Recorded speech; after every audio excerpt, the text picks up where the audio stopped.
पवित्र श्रीमद् भागवत गीता, पवित्र चारों वेद, पवित्र कुरान शरीफ, पवित्र बाइबल, पवित्र गुरु ग्रंथ साहिब, पवित्र कबीर साहिब की वाणी में छुपे हुए गूढ़ रहस्य अर्थात तत्व को जानने के लिए कृपया अवश्य सुनिए जगत गुरु तत्वदर्शी संत रामपाल जी महाराज के मंगल प्रवचन। हिंदू हदीरे पूजे ही ये मुस्लिम पूजे घोरे, दो दीन धोखे पड़े ये हो गए कठिन कठोरे। हिंदू तो ये माता मसाणी मंडी मरने के बाद उसकी यादगार बना ली, उसने पूजे।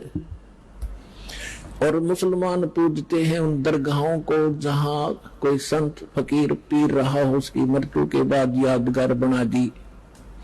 हिंदू हदीरे पूजे ही ये मुस्लिम पूजे घोरे, दो दीन धोखे पड़े ये हो गए कठिन कठोरे। इन पर दृढ़ हो गए, समझाना चाहे तो सिर फोड़ दे, उल्टे पड़े, ज्ञान सुनते नहीं। परमात्मा कह रहे हैं हिंदू तो देवल बंधे ये मुस्लिम बंधे मसीत। देवल माने मंदिर में, हिंदू तो मंदिर का बंध गए और मुसलमान बंध गए इसके मस्जिद के। हिंदू तो देवल बंधे ये मुस्लिम बंधे मसीत, साहेब दर पहुंचे नहीं या चढ़ी भरम की भीत। बीच में द्वार निकाली भरम की, अज्ञानता की। हम हिंदू हम मुसलमान, सटदल दोनों दीन की भली बेगूती बात। मैं मेरी के कारण फिर खावे जम की लात। सटदल दोनों दीन का दल में दोष न धारे, सतगुरु का कोई एक है यू जम का सब संसार।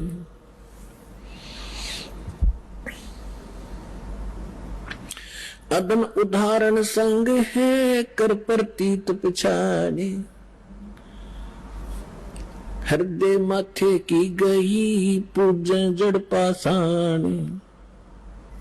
अपने आत्माओं, परमात्मा का उद्देश्य ये था कि तुम इस अच्छी साधना छोड़कर सच्ची साधना करो बच्चों।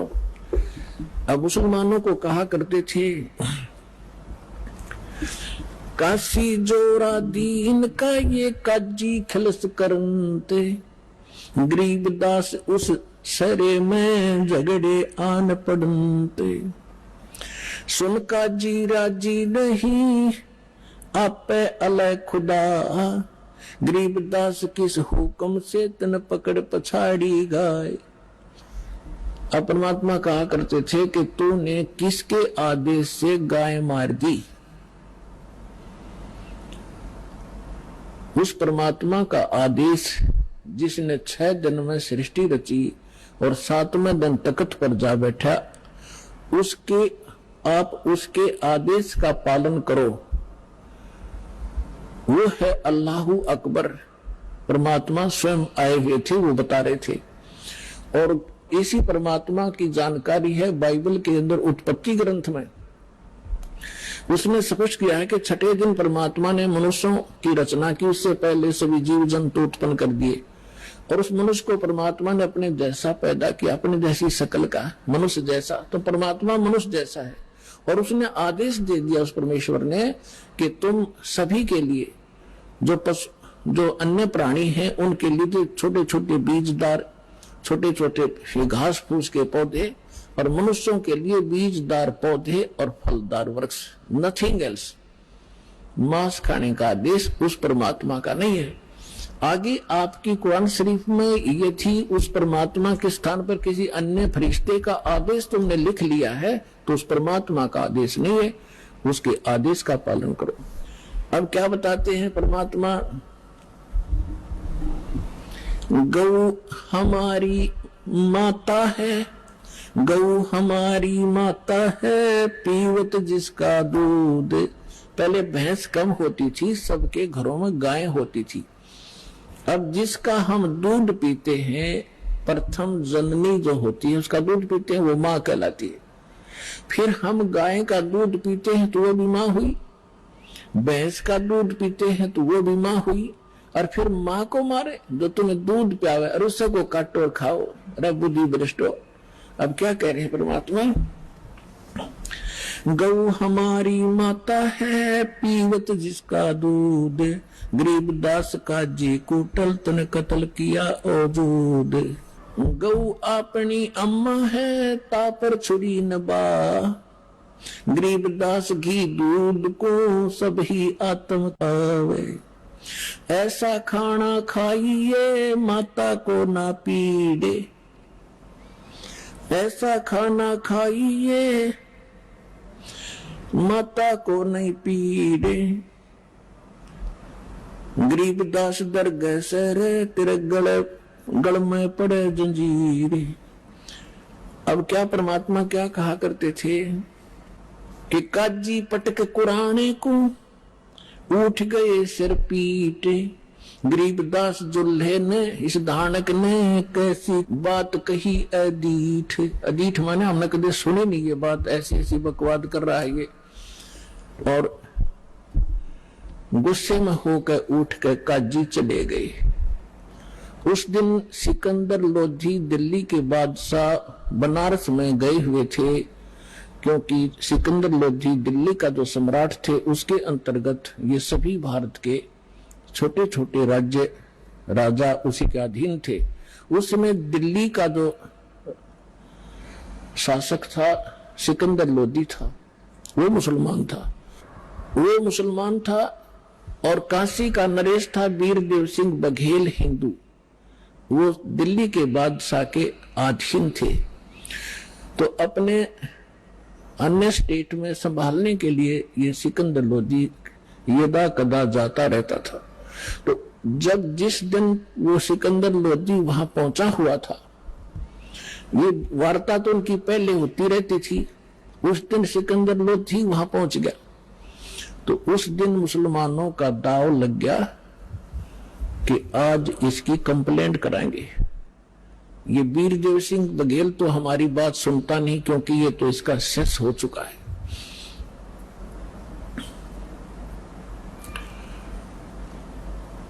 और सिकंदर लोधी के आने से हम उसको बताएंगे। तो क्या है, काजी पटक कुराने को उठ गए सिर पीटे, गरीबदास जुल्हा कही ये बानी अकल अदीठ। जुल्हे दीन बिगाड़िया काजी आए फेरे, गरीबदास मुल्ला मुर्ग अपनी अपनी बेरे। अब परमात्मा कहा करते, गरीबदास जी बता रहे हैं, कबीर साहब ये ज्ञान सुना रहे थे कि तुम आज मुर्गे को मार रहे हो, गाय को मार रहे हो, बकरे को मार रहे हो, अगले जन्म में आप मुर्गा बनोगे, मुर्गा बनेगा काजी और ये तुम्हारी गर्दन काटेगा। ऐसे टिट फॉर टेंट यहाँ सदा बना रहेगा, तो क्यों ऐसे पंगे में पैर देते हो तुम, आगे फिर गला कटाओगे। तो ये ज्ञान भगवान दे रहे थे, लेकिन वो शैतान मान नहीं रहे थे। मुर्गे से मुल्ला भाई, मुल्ला से फिर मुर्गे। क्या कहते हैं कि मुल्ला तो मुर्गा बना और मुर्गा बना मुल्ला, ये तुम्हारा फिर गर्दन काटेगा। मुर्गे से मुल्ला भये, मुल्ला फिर मुर्गे, गरीबदास दो जगदश से इन पाया नहीं स्वर्ग। काजी कलमा पढ़त है बाँचे फिर कुरान, गरीबदास इस जुल्म से थर डूबे दो जिहान। यानी यहां भी दुखी पाप कर्म इकट्ठे करके जाओगे, आगे नरक में डाले जाओगे। दोनों दीन दया करो, ओए होए पुणात्माओं, भगवान किस प्रकार हमें समझाया करते, हम इसे अनाड़ी हो गए।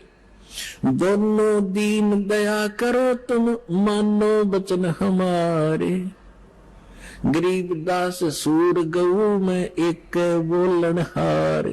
यानी एक जैसा ही जीव है, ऐसा ही सूर का, ऐसा ही गाय का। सूर गऊ में एक है, गाय भखो ना सूरे, गरीबदास सूर गऊ दोहू का एक नूर।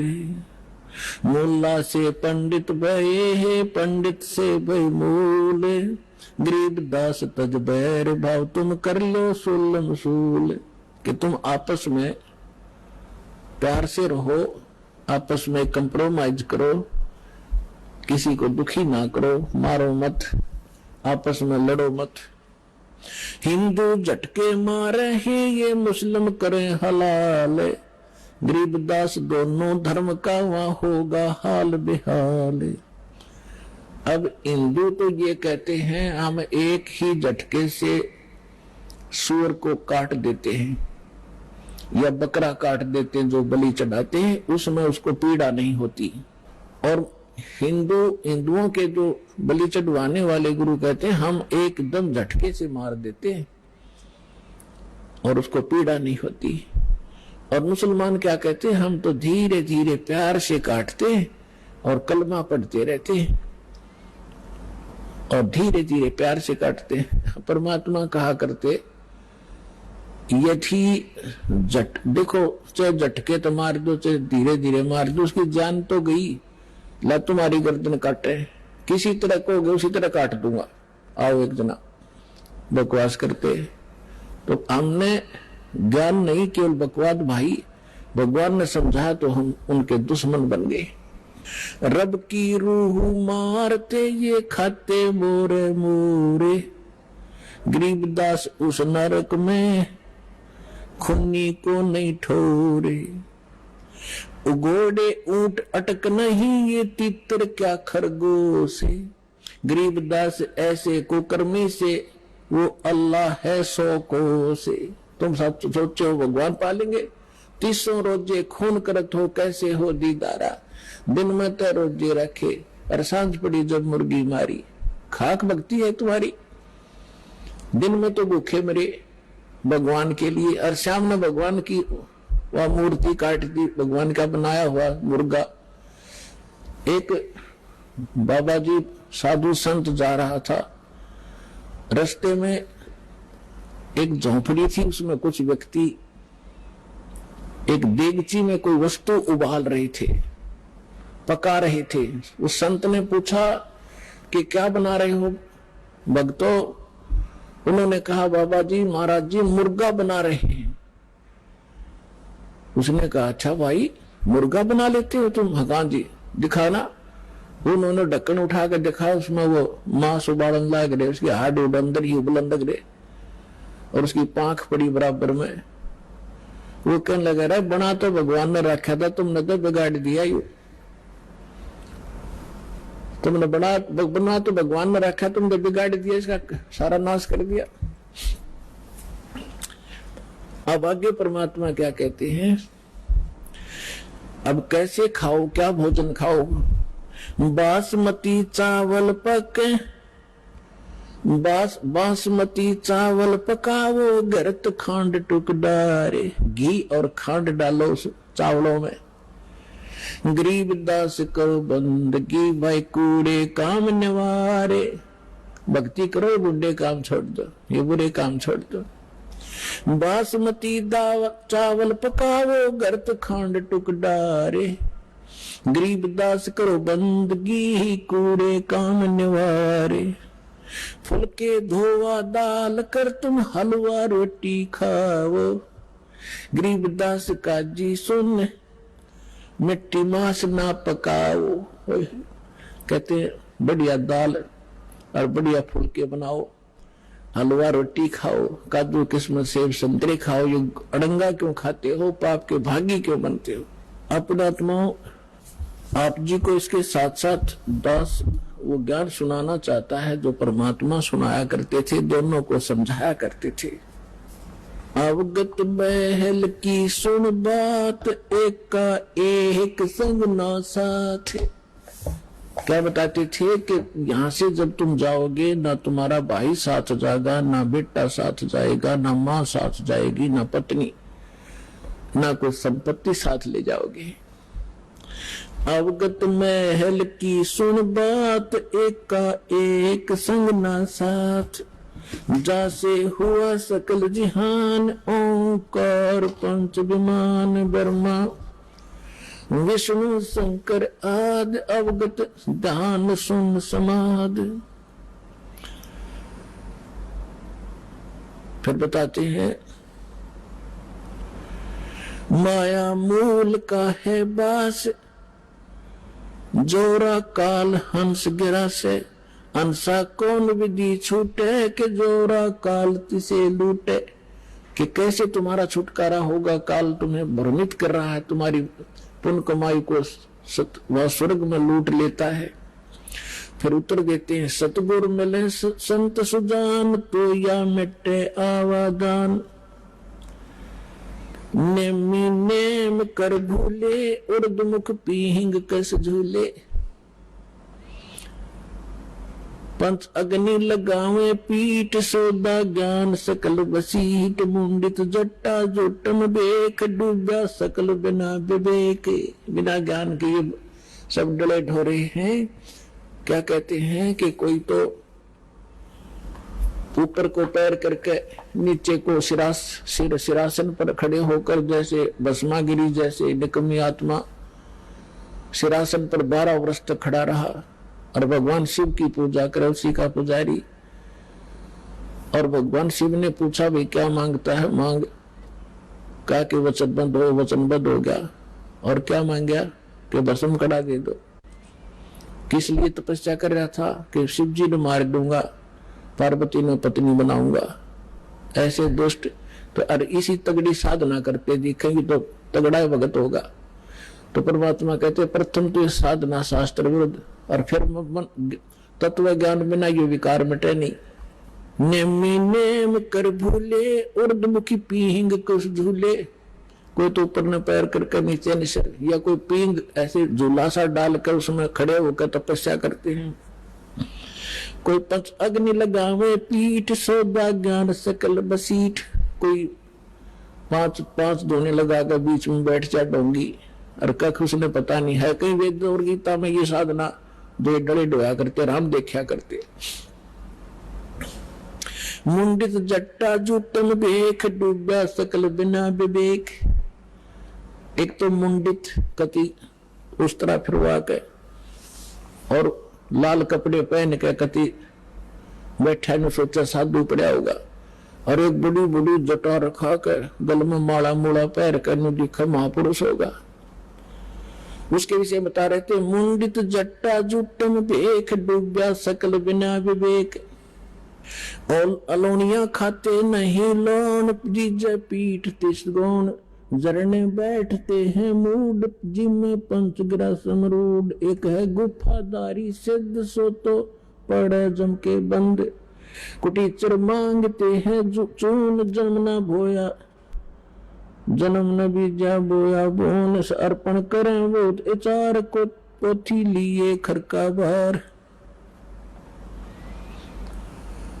एक है उदासी जान, पाया नहीं सतगुरु ज्ञान। एक है तर्क त्यागी तीर, अंदर बहुत माया भीड़। एक है दंडधारी डाग, बन के कीजिएंगे बाग। आपने देखे होंगे शंकराचार्य जैसे और वीर की परंपरा में एक वो रखते हैं, एक लाठी सी, उसने दंड बोलते हैं, डंडा। और उसने इतना आदर से रखते हैं उस लठ में, उसको ऊपर कपड़ा डालेंगे बहुत बढ़िया, और उसने कंधे पर रखेंगे, धरती में नहीं धरे, बेइज्जती हो जाएगी। उस लठ ने दंड बोला, दंड, उसको दंडी स्वामी कहते हैं। और जैसे कहीं स्नान करते हैं या खाना खाते हैं, या तो ऊपर रखेंगे किसी खूटी खाटी अपनी जचा के, या एक लिए खड़ा रहेगा, दूसरा नहा लेगा उन लठान दोनों ने। तो परमात्मा कहती है भक्ति का मार्ग इनका। एक है दंडधारी डाग, बन के कीजिएंगे बाग। आज ये साधना ठीक ना करके ये मनमुखी जो साधनाएं कर रहे हैं, अगले जन्म में जंगल में अन्य प्राणियों की योनियों में जाएंगे। एक तो नगन है नागा जिसे नहीं सूझता आगा, ये नागा फिरते हैं। कहते एक नगन है नागा जिसे नहीं सूझता आगा, यानी उसको भविष्य का ज्ञान नहीं। आज जो नींव वस्त्र घूम रहा है और इसी में मानते हैं कि मैं त्यागी और वैरागी हूं। अगर नंगा रहने तो भगवान मिला, ये पशु पक्षी सारे ना नंगे फिरे, फिर ये तो आपसे पहले प्राप्त कर लेते और जंगल में ही रहते। परमात्मा ने अकल दी है, अपने जितना गर्मी सर्दी से बचने के लिए वस्त्र पहनो और किसी भी अपने क्षेत्रानुसार अपने किसी प्रकार के कपड़े पहनो, लेकिन वो सुविधाजनक हो। अब जैसे आजकल देखा, ये जीन की पैंट पहने लड़की भी लड़के भी, और उसने पैर काटा सत्संग में आ जाए, वो बैठ नहीं सकते, उनको अलाउड नहीं यहाँ पर पैर के आना। अब ऐसा भी नहीं पहनना चाहिए जो बेमतलब की बकवाद हो। अब बैठा नहीं जा, बैठे बिना सत्संग सुना नहीं जा, थोड़ी देर में ये पैरों की नसें बंद हो जाए उनके पैर के बैठने से। तो ऐसे वस्त्र पहनो जो सुविधाजनक हो और अभद्र से ना लगे। कैसे ही पहन लो, लाल पीले कैसे ही पहन लो। अब जैसे दाढ़ी रखो या ना रखो, जटा रखो या ना रखो, वो आपकी मौज है। लेकिन साधु रूप में ये दाढ़ी और मूछ रखना और जटा रखना अलाउड नहीं है, क्योंकि आपसे भ्रमित होंगे। अन्य प्राणी न सोचेंगे ये महात्मा है, या बिजली ऐसे ही गिरी हुई है अभी तक। हम इन नकलियों को एक विशेष आडंबर देखकर उसी को प्रणाम, उसी को दान, उसी से दीक्षा ले बैठते हैं और दोनों का भट्ठा बढ़ा देते हैं। अब परमात्मा गरीबदास साहब जी को मिले थे। अब परमात्मा कहा करते कि हिंदू तो कहते हैं मुसलमान काफिर, ये मांस खाते हैं, और मुसलमान कहते हैं हिंदू काफिर, ये आन उपासना करते हैं, ये मांस मिट्टी नहीं खाते। अब यहां थोड़ा सा पहले एक हिंट देता हूं, एक कथा सुनाता हूं कि एक समय एक सिकंदर लोधी जब काशी पहुंच गया बनारस में, उधर से काजियों का दाव लग गया, मुल्लाओं का, कि आज इसकी शामत अड़ा देंगे। और सिकंदर लोधी के पास जाकर के क्या क्या कह दिया कि महाराज हमारा तो जीना हराम कर दिया, हमने तो काशी छोड़नी पड़ेगी। एक धानक है, एक शूद्र है, हिंदू है, काफिर है, और वो हमारी मुसलमान धर्म की बेइज्जती करता। हजारों की संख्या में मुसलमान इकट्ठे होकर चले गए, और वो इतना काफिर है कि मांस मिट्टी भी नहीं खाता, और मांस मिट्टी खाने वालों को काफिर कहता है। तो सिकंदर लोधी ने कहा कि लाओ पकड़ के, कौन है वो ऐसा नालायक आदमी। अब परमात्मा को पकड़ देंगे 10 जने, 10 सिपाही और जाके खड़ा कर दिया कि ये है जी। अब सिकंदर लोधी कहने लगा कि अच्छा ये मांस भी नहीं खाता, और जी ये कहता है हम ही अलख अल्लाह है, कुतुब गोस और पीर, गरीबदास खालिक दनी हमरा नाम कबीर, ये अपने आप को खुदा कहता है। तो सिकंदर ने कहा कि खुदा की तो बात छोड़, तू पीर भी होगा तो इस गाय को जिंदा कर दे। हमारे पीर ने, हमारे हजरत मोहम्मद ने एक गाय को मारकर जीवित कर दिया था, तो इस गाय को काटेंगे तो उसको जीवित करना, नहीं तो तेरी गर्दन काट दूंगा। अब सिकंदर लोधी थोड़ा सा बुद्धिमान था कि भी हो सकता, जब इतना कॉन्फिडेंस से ये कह रहा है, कदे संत हो और तू नाजायज दुखी कर दे, तेरे को श्राप दे दे। तो पहले उसने परीक्षार्थ से गाय काट दी बड़ी सभा में, और गाय गर्भवती थी। अब मां बेटे के 4 टुकड़े हो गए। तो यहां परमात्मा ने कहा था गाय अपनी अम्मा है, इस पर छुरी ना बा।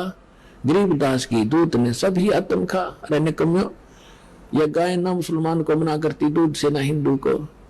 और मुसलमानों तुम इसे एक दिन काट के इसको फारिग कर देते हो, इसका दूध पियो, 10 साल तक दूध पियो, तुम्हारे को घी खिलावे। परमात्मा कहे हित की बात हम मानना करते अहित की। कहते कहें भली मानना बुरी, यही परीक्षा नीच आत्मा की यह परीक्षा होती है, उसके भले की को उल्टा पड़ेगा। तो परमात्मा से कहा, सिकंदर लोधी ने कहा कि उठ कबीर, अब करके दिखा इस गाय को जीवित। अब परमात्मा खड़े हुए और उठ के एक थपकी मारी गाय के, एक मारी बच्चे के एक टुकड़े के। अब दोनों, गाय भी जीवित जुड़ गई और बच्चा भी जुड़ गया, दोनों खड़े हो गए एकदम फटाक से। और परमात्मा ने ला के बच्चा और दूध का बाल्टी ठोक दी और दर दिया। ठीक है, अग्नि को मैं दूध पी लो, इसने क्यों खाओ इस मास ने। बोलो सतगुरुदेव।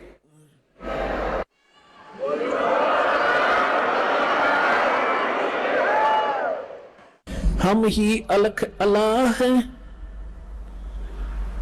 अब जिस समय सिकंदर लोधी ने पूछा, शाह सिकंदर कह गए काजी पटक कुरान, गरीबदास जुल्हदी पर इब हो है खेचा तान।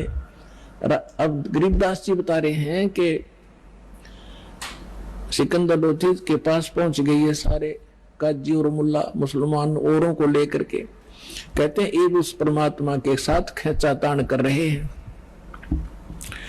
अब क्या क्या कह रहे हैं सिकंदर लोधी को, गरीबदास जी की वाणी को सुनाते हैं। तोरा सरा उठा दिया काजी बोले यूं, गरीबदास पगड़ी पटक अलख अल्लाह मैं हूं। अब काजी मुलाओ ने अपनी पगड़ी उतार कर नीचे फेंक दी, हमारी तो इज्जत का नाश कर दिया। यूं नो कह मैं अल्लाह हूं। और मुसलमान धर्म में साकार में अल्लाह को नहीं मानते। जो ऐसा कहता वो काफिर है और दंडित किया जा सकता है, मृत्यु का अधिकारी है, मौत का। कि वो तो नो कहा मैं अल्लाह हूं। 10 ऐधी तलबा हुई वो पकड़ दुला दिलावे। 10 सिपाही गए भगवान को पकड़ने के लिए। गरीबदास उस कोटन को मारत नहीं संकावे। ऐधी लाए बांध कर शाह सिकंदर पासे। गरीबदास का जी मुल्ला फिर पगड़ी बह आकाश। खुश हो रहे उस दिन, अगले आज इसका काम बन जाएगा सारा ही। अब इसको सरेआम कत्ल करवा देगा सिकंदर लोधी। फिर पगड़ी सिर पर धरकर खूब खुश हो रहे।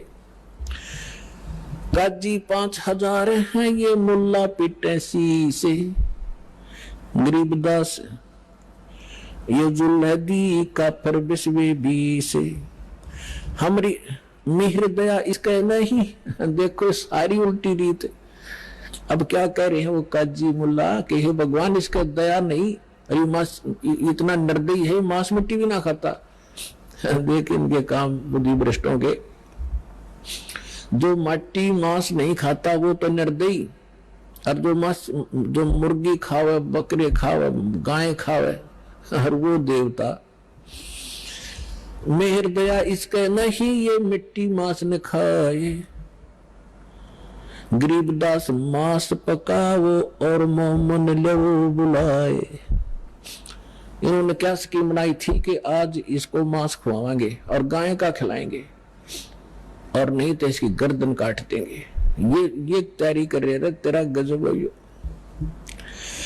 मोमन भी पकड़े गए संग कबीरा माए। कबीर साहब के मुंह बोले माता पिता नीरू नीमा को भी पकड़ लाए। गरीबदास उस सहरे में फिर पकड़ पछाड़ी गाए। शाह सिकंदर बोलता कहो कबीर तू कौन है। सिकंदर लोधी कहता बोल अब तू कौन है। गरीबदास गुजरे नहीं अब कैसे बैठा मौन। तू अपने आप को भगवान कहता, अल्लाह कहता, बोल अब क्यों ना बोलता। अब जीवित कर इस गाय को। परमात्मा खड़े हुए। हम ही अलख अल्लाह हैं कुतुब गोस और पीरे। गरीबदास खालक धनी हमरा नाम कबीरे। हम ही अलख अल्लाह हैं, वो बेचून जिसको तुम बेचून बेचून करते हो, अल्लाह अकबर कहते हो, वो अल्लाह अकबर मैं हूं। हम ही अलख अल्लाह हैं कुतुब गोस और पीरे। गरीबदास खालक धनी यानी सारी सृष्टि का मालिक हूं मैं, हमरा नाम कबीर। मैं कबीर सरबंग हूं। सरबंग माने वासुदेव हूं। सबके ऊपर मेरी सत्ता है। मैं कबीर सर्वंग हूं ये सकल हमारी जात, गरीबदास पिंड प्राण में जुगन जुगन संग साथ। गौ पकड़ बिस्मल करी दरगह खंड अजूद। वह गाय, गर्भवती गाय को काट के टुकड़े नारे नारे कर दिए 4। गरीबदास उस गऊ का फिर पीवे जुल्हा दूध। जीवित किया दोनों माँ बेटों को और ला के नीचे बच्चा और दूध की बाल्टी भर दी। चुटकी तारी थाप दी गऊ जवाई बेगे, तुरंत जीवित कर दी दोनों को। गरीबदास दूध जन लगी दूध भरी ता देगे। सा सिकंदर देख कर यो पर्चा प्रथम भया, सा सिकंदर पास गरीबदास काजी मुल्ला वहां होगे बहुत उदास। तेन पकड़ के गाज मार डालेगा, हमारा रोड़ा निकल जाएगा। और सा सिकंदर ने, उस सिकंदर लोधी ने चरण पकड़ लिए।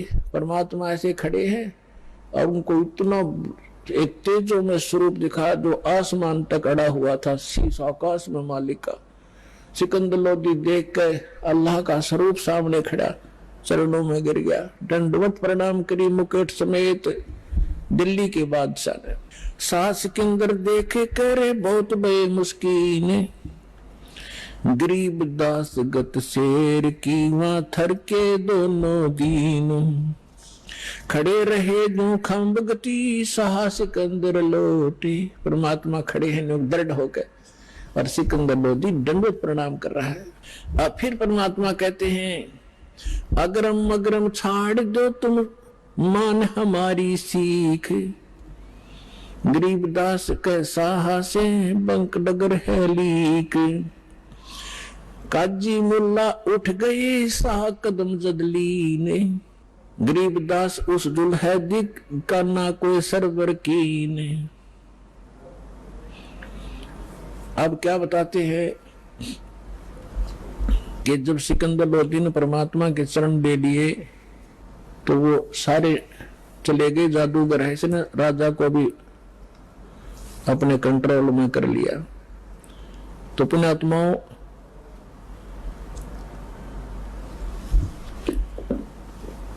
ये सब प्रकार के ज्ञान से आपको परिपूर्ण करना पड़ेगा ताकि आप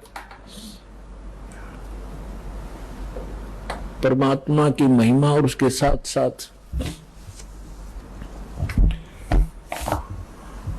साधना कौन सी ठीक है, कौन सी नहीं करनी चाहिए, किन किन ने कैसी की और परमात्मा हमारे लिए किस लिए आते हैं, वो सबसे परिचित हों। अब परमात्मा कहा करते कि भाई काफिर ना हिंदू है ना मुसलमान है। कौन है वो काफिर? तो ये काफिर बोध सुनो रे भाई, दोहु दीन बिचराम खुदाई। अब परमात्मा कहते हैं काफिर कौन होते हैं, चाहे वो हिंदू हैं या मुसलमान या कोई कोई धर्म के लोग हैं, व्यक्ति हैं जो ऐसी गलतियां करते हैं, वो काफिर है। कौन? काफिर जो माता दे गाली, वह काफिर जो खेले सारी। काफिर दान यज्ञ नहीं करही, काफिर साधु संत से अड़ही। वो काफिर हैं जो माँ को गाली देते हैं, वो काफिर हैं जो साली के साथ बकवाद करते हैं, काफिर वो हैं जो दान यज्ञ नहीं करते, और वो काफिर हैं जो संतों के साथ बकवाद करते हैं। काफिर तीर्थ व्रत उठावे, सतवादी जन नाम लौलावे। वो काफिर हैं जो तीर्थों पे जाते हैं और व्रत आदि करते हैं। व्रत हिंदू भी करते हैं, मुसलमान भी रोजे व्रत को ही कहते हैं। काफिर तीर्थ व्रत उठावे, सतवादी जन नाम लोलावे। जो सही सतवादी सत्य के ज्ञान को समझने वाले, वो केवल नाम पर ही आधारित होते हैं। काफिर पिता वचन उल्टाई, इतने काफिर दोजक जाही। जो पिता के वचन को उलटते हैं, पिता के वचन को नहीं मानते हैं, वो काफिर होते हैं। यहाँ परमात्मा व्यवहारिक बात बता रहे हैं, लेकिन जहां पर अध्यात्म मार्ग आता है और पिता को ज्ञान नहीं है और वो विरोध करता है, मना करता है सतभक्ति में लगने से, वहां पिता के वचन की उल्लंघना करने से हानि नहीं। प्रमाण देते हैं, प्रहलाद भगवान की भक्ति करते थे, हिरण्यकशिपु उसको विरोध करता था कि तू मेरे दुश्मन का नाम मत ले विष्णु का, तो मेरी भक्ति कर, लेकिन नहीं माने थे। तो उससे विजय पिता की हार हुई थी, पुत्र की विजय हुई थी। लेकिन व्यवहारिक काम में अपने पिता का की आज्ञा का पालन जरूर करे, क्योंकि पिता कभी भी अपने बेटा और बेटी का अहित नहीं सोच सकता। ये दूसरी बात है, पिता को वो ज्ञान ना हो उसके मार्ग का, उसके व्यवसाय का, उसके वचन को सुने और फिर उसको समाधान बताओ, पिताजी ऐसा करेंगे तो ये हानि होगी और ऐसा करेंगे तो ऐसा ठीक रहेगा, तो फिर पिता अवश्य से मानेगा। और उसको कहे, उसको एकदम एक टूक जवाब नकारात्मक नहीं देना चाहिए, उसकी आत्मा दुखेगी। फिर उसको प्यार से समझाओ, जी ऐसे करेंगे तो ऐसा होगा, फिर वो अवश्य आपके हित में ही यश करेगा। वे काफिर जो बड़बड़ बोले, काफिर कहो घाट जो तोले, बड़बड़ बोले।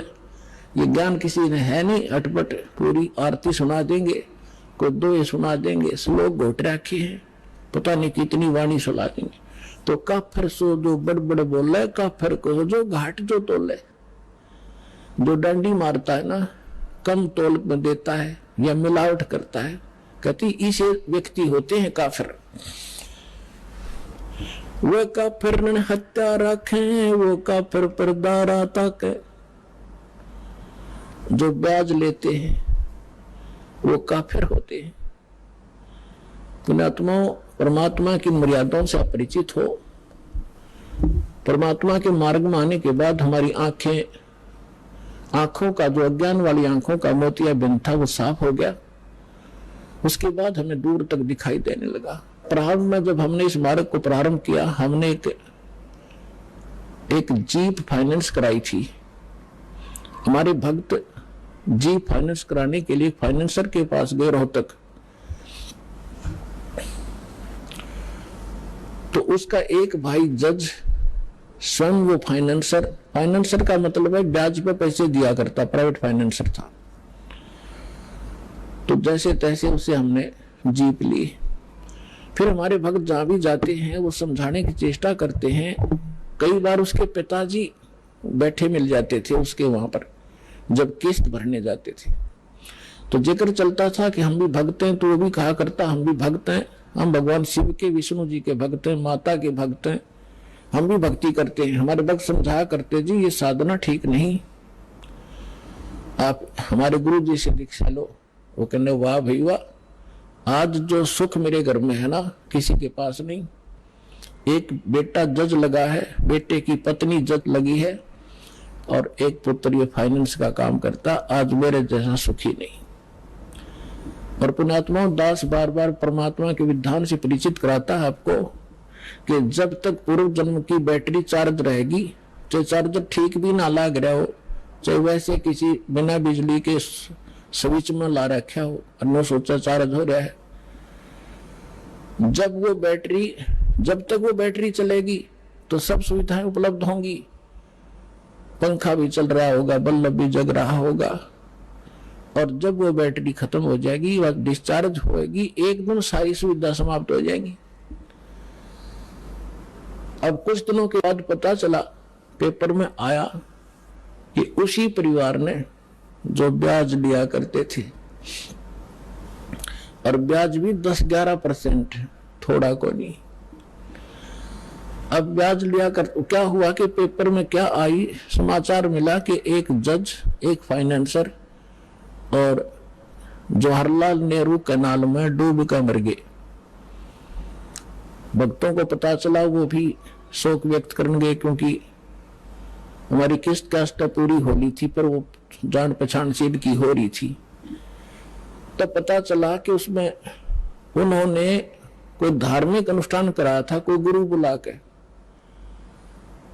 और उस गुरु ने जो भी जंतर मंत्र किया, कोई कथा पाठ की, उसके बाद उसका बचा हुआ हवन के बाद वो बची हुई सामग्री, राख, फूल फाल चढ़ाए थे, वो पत्ते पूजा के फूल उठाकर वो दोनों भाई फाइनेंसर और जज वो डालने गए थे नहर में, पानी में जल प्रवाह करने। साथ में उनका ड्राइवर था। गाड़ी पटरी पर खड़ी करके और एक दूसरे का उन्होंने पहले ऐसे फेंक दिया, वो पटड़ी टेढ़ी काफी है ऐसी, वो पानी तक ना गिरा, वो सारी सामग्री पटड़ी पर गिर गई। उन्होंने सोचा इसको तो नहीं बनी बात, एक दूसरे का हाथ पकड़ लिया। थे वो भारा भारा मोटे मोटे है, एक दूसरे का हाथ पकड़कर एक नीचे को जाकर उसको यूं करने लगा, उसका पैर फिसल गया। अब हाथ पकड़ रहा था, करड़ा गिर, दूसरा भी गया। पानी था फुल, दोनों डूब कर मर गए। तीसरा दिन लाश पाई थी सालावास पंप हाउस पर जाके। अब उस घर में जो कैर टूट रहा था शायद किसी के पास ऊपर नहीं होगा उस दिन। तो पुण्यात्माओं, यू काल रोल मार रहा अपनी, अब सतर्क हो जाओ, आपके पास समाधान है और सच्चा ज्ञान है, पूर्ण भगवान है। अब इसकी संरक्षण में आओ। समर्थ का शरणाग हो, रंग होरी हो, भाई कदे न हो ए काज राम रंग होरी हो। तो अब वो परिवार नास्तिक हो जाएगा। काल यही चाहता कि नास्तिक हो जाए, ये साधना ठीक करें, नहीं न भगवान से मिलने वाली रात मिला नहीं, और ये भगवान की चाह छोड़ दे और परमात्मा की ये लगन रही है कि इनमें आस्था बनी रहे, इस बिचली पीढ़ी तक लाए आपको। और काल ने कैसा जुल्म कर दिया, सारा चीन नास्तिक कर दिया, सारा रूस नास्तिक कर दिया। और थोड़े से दिन में ये राधा स्वामी धनधर सतगुरु वाले जो पंथ, ये निरंकारी या साराम जैसे और ये सुधांशु जैसे जो नकली संत आचार्य शंकराचार्य, इनसे साधना चला तो कुछ होना नहीं। पहले जब ये चले थे तो हमारे पूर्वज वैसे पुण्यकर्मी प्राणी थे, उन पर आपदाएं वैसे ही कमाया करती थी, उनके पिछले संस्कार ठीक थे। और अब 30-30 साल राधा स्वामी के अंदर साधना करके ब्रांड मट्टी करवा के लड़का मर गया, लड़की विधवा होगी, सोन को डायबिटीज हो रही है, फलाना हो गया, और अब आवे रोते हुए। और पहले न्यू कहते बड़ा अच्छा काम चला करता शुरू में, वो तुम्हारे पूर्वजों के पुण्य चल रहे थे। अब वो बैटरी डिस्चार्ज होगी, चार्जर ठीक था नहीं क्योंकि साधना गलत। 500 नाम काल की और कोई साधना नहीं, खील भी ना बांटे, धर्म का नाम नहीं वहां पे। और अब ये थोड़े से जब मालिक दया ना करते अपने पे, और 50 वर्ष के बाद हिंदुस्तान में राम नाम का नहीं रहो, ये गारंटी देता हूं। अब दया करी परमात्मा ने।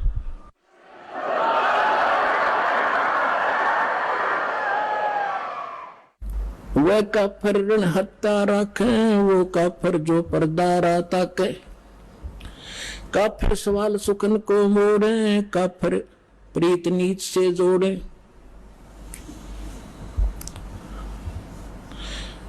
दोहा काफर काफर छाड़े हो, सतवादी से ने, गरीबदास युग युग पड़े, काफर के मुख खे। वह काफर जो कन्या मारे, वह काफर जो बनखंड जा रे, वह काफर जो लड़की को मारते हैं। अपने आत्मा देख हमने कैसे जुल्म कर लिए। अब ये अल्ट्रासाउंड ऐसी बीमारी चाली जिसके एक लड़की होगी, दूसरी लड़की गर्भ में है तो तुरंत गर्भपात करवा देते।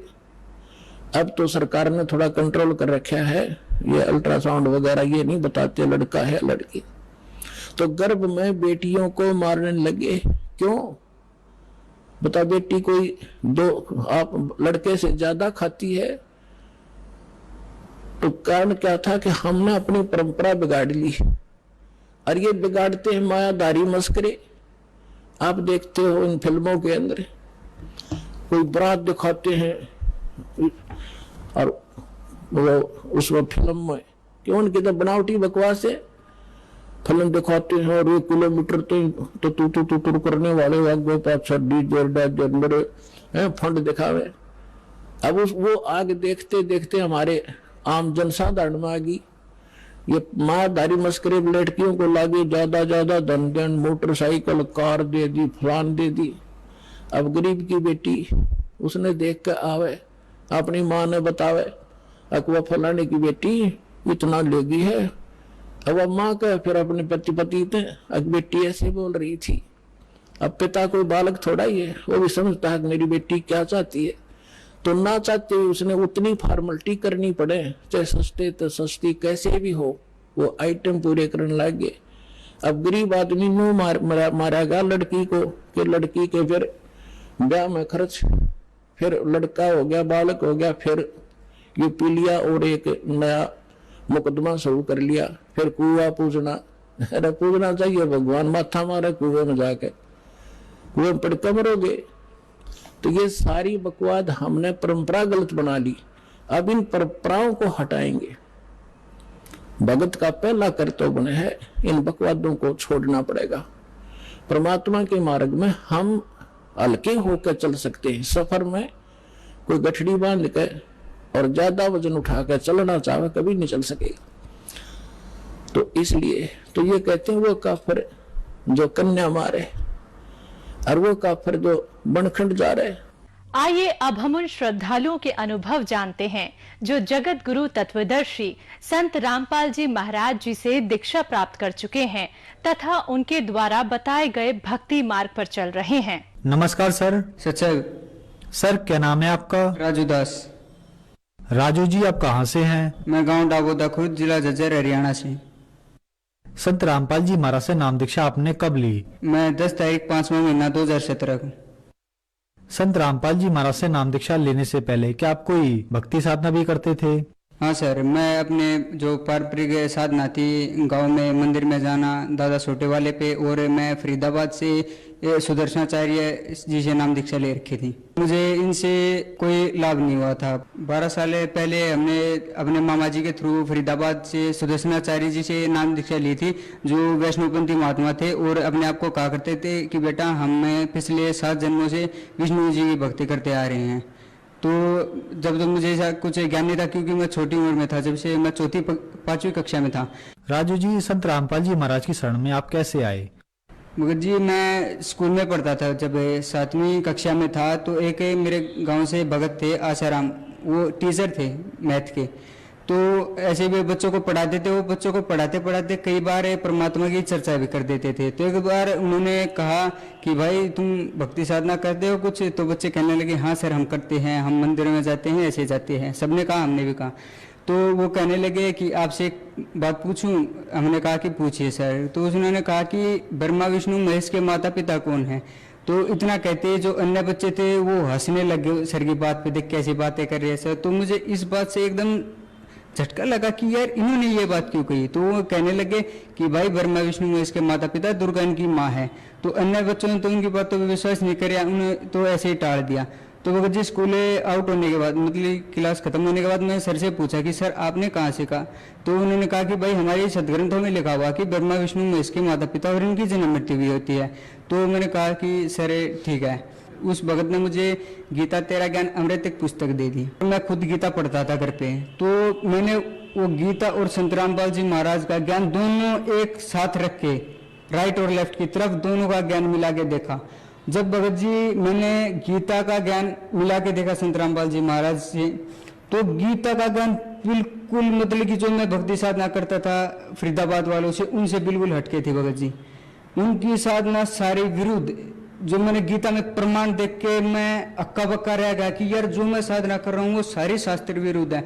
ना उनके नाम मिल रहे हैं, ना उनकी कोई साधना मिल रही है। तो यार ये मतलब बहुत गलत हो गया। तो फिर भगत जी, मैं उन भगत से कहा कि यार मेरी तो सारी साधना गलत है, अब मैं क्या करूं? तो उस भगत ने कहा कि भाई यहाँ पे नामदान सेंटर है संत रामपाल जी महाराज का मुंडका में। तो फिर मैं वहाँ पे चला गया भगत जी से। 2-3 दिन में वहाँ संत रामपाल जी महाराज के मैंने सत्संग सुने और प्रमाणित ज्ञान करके मैंने एक विश्वास करके कि संत रामपाल जी महाराज कबीर परमात्मा के भेजे हुए एक संत है, मैंने ये मान के संत रामपाल जी महाराज जी से 10 तारीख 5वां महीना 2017 को नाम दीक्षा ली। संत रामपाल जी महाराज से नाम दीक्षा लेने के बाद आपको क्या लाभ प्राप्त हुए? सर संत रामपाल जी महाराज जी से नाम दीक्षा लेने के बाद दास को बहुत लाभ हुए। पहला लाभ तो ये हुआ कि जब मैंने गीता का ज्ञान संत रामपाल जी महाराज से मिला तो मुझे ये पता चला कि सच्चाई क्या है सदग्रंथों की, वो क्या कह रहे हैं, गीता में क्या लिखा हुआ है, किस परमात्मा की भक्ति के लिए कहा गया है। प्रथम तो लाभ तो ये प्राप्त हुआ भगत जी कि दास को सच्चाई का पता चला सदग्रंथों की, जो उसमें लिखा हुआ है। संत रामपाल जी महाराज जी शरण में आने के बाद दास को ये लाभ हुआ कि जो मेरे अंदर भूत प्रेत बाधा थी 2 से 3 महीनों के, जो मैंने फरीदाबाद से सुदर्शनाचार्य जी से नाम दीक्षा ले रखी थी, उन्होंने भी ये झाड़ फूक की मेरे ऊपर अपनी मतलब जो साधना वे करते थे, हवन किए, उन्होंने एक जो ताबीज वो बांधते थे उन्होंने वे भी बांधा। भगत जी उससे कोई भी लाभ नहीं हुआ। और यहाँ तक कि मैं रात को जब सोता था तो वे सोते सोते वे भूत प्रेत जो थे वे मेरे चद्दर को फेंक देते थे एक तरफ और मुझे ऐसे इतनी बुरी तरह दबा लेते थे कि मतलब कि सांस लेने में मुझे बहुत ज्यादा दिक्कत होती थी। तो संत रामपाल जी महाराज जी शरण में आने के बाद भगत जी मुझे पता भी नहीं कि वो भूत प्रेत की बाधा मेरे पास में हुई भी थी कभी। अन्य लाभ ये हुए भगत जी, मैं संत रामपाल जी महाराज को कबीर परमात्मा का एक भेजा हुआ दूत ही मानता था। उनको कभी परमात्मा स्वीकार नहीं किया क्योंकि मुझे इतना ज्ञान नहीं था। तो एक बार क्या हुआ कि मैं भक्ति कर रहा था, जो मैंने प्रथम नाम मिला था दास को, तो भगत जी परमात्मा ने दास को वो समय दिखाया जब मेरा जन्म भी नहीं हुआ था। एक तरफ तो कबीर परमात्मा खड़े थे, एक तरफ दास खड़ा हुआ था, और परमात्मा ने एक तरफ हाथ किया कि बेटा आप किसी भगत के घर में जन्म लेना चाहते हो, या एक तरफ है कि ये शराबी का घर है आप इसमें जन्म लेना चाहते हो। तो भगत जी मैंने कहा कि मैं एक शराबी के घर में जन्म लेना चाहता हूँ। तो परमात्मा कहने लगे कि बेटा क्यों? मगर परमात्मा आप तो दास को फिर खोज लोगे, लेकिन मैं एक शराबी के घर में जन्म लेना चाहता हूँ। तो भगत जी दास का जन्म 9 मार्च 1996 को दास का जन्म एक किसान परिवार में हुआ जहाँ पे मेरे पिताजी शराब पीते थे। तो भगत जी संत रामपाल जी महाराज की साधना से दास को ये पता चल गया कि मैं स्वेच्छा से इस घर में आया था। और एक अन्य लाभ बताना चाहूंगा संत रामपाल जी महाराज की शरण में आने के बाद जो दास को हुआ, जब हमें फरीदाबाद से सुदर्शनाचार्य से नाम दीक्षा ले रखी थी तो हम वो भक्ति करते थे, तो हमें उस भक्ति से कोई लाभ नहीं हुआ।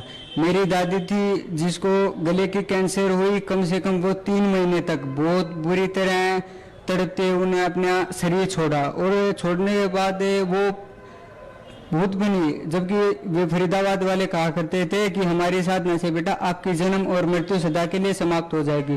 वो झूठ कहा करते, अगर ऐसा होता तो मेरी दादी भूत क्यों बनती। तो भगत जी जब मुझे पता नहीं था कि ये साधना ही गलत थी, जब मैं संत रामपाल जी महाराज के शरण में आया, मैंने गीता को देखा, तो तब मुझे पता चला कि इनकी सारी साधनाएं गलत थी। वो साधना करते करते हुए मेरी दादी को गले की कैंसर हुई, वो बुरी तरह तड़प के उसने शरीर छोड़ा, उसके बाद वो प्रेत बनी। उनकी साधना जो थी वो सारी शास्त्र विरुद्ध थी, और मैंने प्रत्यक्ष प्रमाण देखे थे।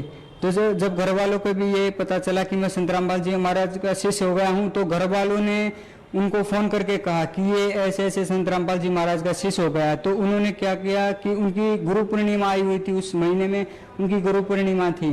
तो उन्होंने क्या किया कि मेरी मम्मी से कहा कि तुम इसको गुरु पूर्णिमा पे यहाँ फरीदाबाद आश्रम में लेके आ जाओ, हम इसको देख लेंगे क्या चीज़ है। क्योंकि उन्होंने माना कि संत रामपाल जी महाराज एक काम छोटे मोटे साधक होंगे, उनको ये नहीं पता था कि ये परमात्मा है खुद। तो मैं अपनी मम्मी के साथ वहाँ उनके फरीदाबाद आश्रम में चला गया। तो मुझे नहीं पता था कि उन्होंने पीछे से क्या षड्यंत्र रचा हुआ था। तो मैं ऐसे ही मंदिर में प्रवेश करेगा, और दास को जब प्रथम नाम मिला हो तो मैं उसका सुमरण करता रहा, तो सुमरण नहीं रोका मैंने। तो बिना किसी तकलीफ के मैं वापस घर भी आ गया। तो घर पे आने के बाद शाम को घर वालों से फिर उस सुमनलता जिसे बात हुई, जो उनकी एक शिष्या थी जो नजफगढ़ प्रेम नगर 7 नंबर कॉलोनी में रहती है। तो उसने कहा कि बेटा ये गया था आश्रम में। तो उन्होंने कहा कि हाँ ये आश्रम में गया था। तो उन्होंने कहा था कि बेटा तुम अब चिंता मत करो, इसको हम अपने आप देख लेंगे। भगत जी उन्होंने पता नहीं क्या करने की कोशिश की थी, तो भगत जी उस चीज का असर नहीं हुआ। और घर वालों ने कहा कि तू पता नहीं कहाँ से नाम दीक्षा लेके आ गया, तेरे तो कुछ हुआ भी नहीं, उन्होंने कुछ किया तो तेरे कुछ हुआ भी नहीं। उसके बाद भी भगत जी उन फरीदाबाद वालों ने दास के ऊपर जो कष्ट थे वो बंद नहीं किए। उन्होंने मेरे जितने भी पितर थे, मेरे दादाजी, मेरे पिताजी और मेरी दादी जी, तीनों को मेरे ऊपर उन्होंने छोड़ दिया था, ये मान के कि ये प्रेत बाधा से दोबारा पीड़ित होगा तो हमारे पास ही आएगा। लेकिन संत रामपाल जी महाराज की इतनी बड़ी कृपा थी दास के ऊपर, भगत जी वो मुझे कोई भी नुकसान नहीं पहुंचा पाए। और एक बार और मेरी दादी को भेज दिया, क्योंकि मैं अपनी दादी से बहुत ज्यादा लगाव था। मेरा सबसे ज्यादा मेरे परिवार में मेरी दादी से मेरा बहुत लगाव था। तो मेरी दादी आई मेरे पास और वो रोने लग गई जब मैं संत रामपाल जी महाराज की शरण में था। तो वो रोने लगी तो मैं कहने लगा कि माँ क्यों रो रही है। मैं दादी को माँ कह के बुलाता था। तो वो कहने लगी कि बेटा तू संत रामपाल जी महाराज को छोड़ के वापस इस फरीदाबाद वालों से नाम दीक्षा ले ले। मैं कहा क्यों? क्योंकि बेटा अगर तू ऐसा नहीं कहेगा तो ये हमें आश्रम से निकाल देंगे। भगत जी उन्होंने जब मेरी दादी ने ये बात कही कि ये हमें आश्रम से निकाल देंगे, भगत जी मुझे बहुत बड़ा धक्का लगा था। उनकी भगत जी शास्त्र विरुद्ध साधना थी जिन्होंने उनको प्रेत बना दिया। प्रेत बनाने के बाद भी वो आश्रम में रहते थे, तो उनको आश्रम से निकालने की धमकी दे दी कि ये अगर ये संत रामपाल जी महाराज की शरण में रहेगा तो हम इसका कुछ बिगाड़ नहीं पाएंगे। तो संत रामपाल जी महाराज की शरण में आने के बाद दास को एक बहुत बड़ा लाभ ये हुआ कि जो मेरे परिवार में पारंपरिक साधनाएं चलती थी, मेरे गांव में एक मंदिर है दादा सोटे वेले के नाम से प्रसिद्ध है वो। तो मैं वहाँ पहले जब संत रामपाल जी महाराज जी से मैंने दीक्षा नहीं ले रखी थी, तो मैं मंदिर की तरफ देख के सिर झुकाया करता था, प्रणाम किया करता था उनको। जब मैंने संत रामपाल जी महाराज जी से नाम दीक्षा ली तो मैंने उस मंदिर की तरफ आदर करना बंद कर दिया था। तो क्या हुआ कि मैं एक बार पशु नहला रहा था, वो जो वहाँ के सिद्ध पुरुष है वो सांप के रूप में रहते थे। तो मैं जब पशु नहला रहा था तो मेरे पैरों के पास से एक सांप घूमने लग गया, पता नहीं कैसे। तो मुझे आभास हुआ, तब मैंने संत रामपाल जी महाराज का नाम स्मरण किया तो वो सांप वहाँ से चला गया। फिर उसी 1-2 दिन के बाद मैं तालाब में नहा रहा था, नहाते नहाते वो सांप मेरे पास आया और मेरे पास घूमने लगा। उस समय सुमरण कर रहा था, मैं तैरते तैरते सुमरण कर रहा था। तो वो जो सांप था वहां से चला गया। और उस सांप के चले जाने के बाद उस संत ने, जहाँ पर मेरे पूर्वज जाया करते थे दादा छोटे वाले के पास, उन्होंने मुझे प्रत्यक्ष दर्शन दे के ये कहा कि बेटा मान गया आपकी भक्ति को और मान गया आपके संत रामपाल जी महाराज की भक्ति को। बेटा जो आप साधना कर रहे हो इसका कोई वार पार नहीं, ना इसके सामर्थ्य का कोई वार पार है। और बेटा मैं आपसे बहुत प्रसन्न हूँ, आप जो साधना कर रहे हो इस पे लगे रहिएगा बेटा, आपको आजीवन कोई भी कष्ट नहीं आएगा, ये मैं गारंटी के साथ कहता हूँ।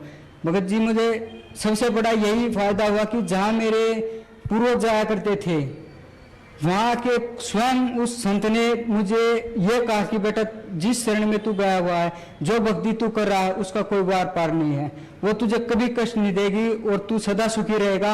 और मैं तेरे से बहुत प्रसन्न हूँ कि बेटा तूने पूरे गुरु की शरण ग्रहण की है। तो भगत जी संत रामपाल जी महाराज की शरण में आने के बाद दास को बहुत बड़ा लाभ यही हुआ कि हमारे पारंपरिक साधना के संत भी यही कह रहे थे कि बेटा तू बहुत अच्छी शरण में गया हुआ है, तू बहुत सुखी पाएगा आजीवन।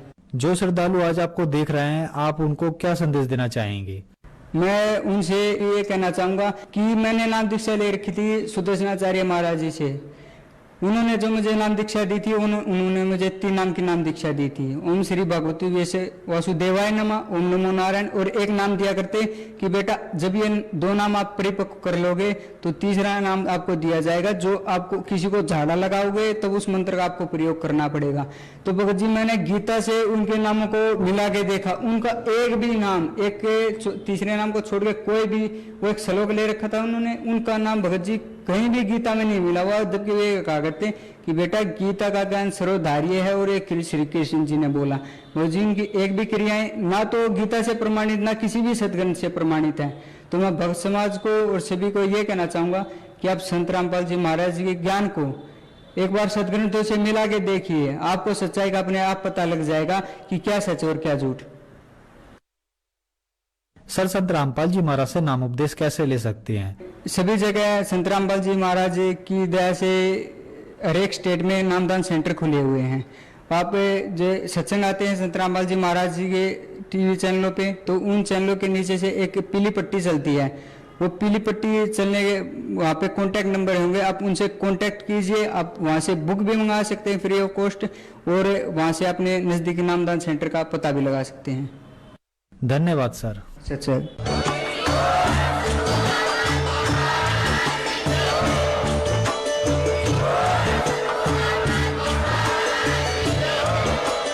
आप सुन रहे थे जगत गुरु तत्वदर्शी